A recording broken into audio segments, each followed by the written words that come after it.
Kamis 28 Desember 2023, pukul 09.00 waktu Indonesia Timur, jenazah mantan Gubernur Papua Lukas Nmb tiba di Sentani, Kabupaten Jayapura.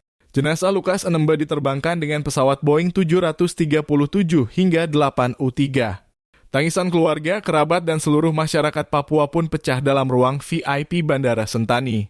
Tampak penjabat Gubernur Papua Ridwan Rumah Sukun beserta pimpinan Forkopimda Provinsi Papua menyambut kedatangan jenazah Lukas Nmb serta Bupati Jayapura Triwarno Purnomo dan PJ Wali Kota Jayapura Frans Pekei. Hadir pula pengurus DPW Partai Demokrat Provinsi Papua Yunus Wonda dan Thomas Sondegau.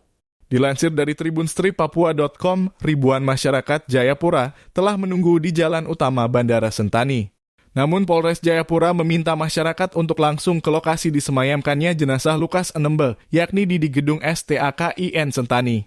1.500 aparat gabungan TNI dan Polri mengawal ketat lalu lintas dan masyarakat yang akan masuk di kawasan bandara. Di depan Polsek Bandara, petugas kepolisian berjaga menggunakan tameng dan memegang tongkat. Hingga saat ini masyarakat masih berdiri berjejeran menunggu iring-iringan jenazah. Adapun jenazah almarhum Lukas Nmb akan disemayamkan di gedung STAKIN Sentani lalu kemudian dilanjutkan ibadah dan pemakaman di Koyakoso, Kota Jayapura. Hingga berita ini tayang, jurnalis tribunstripapua.com masih berada di lokasi untuk memantau situasi terkini.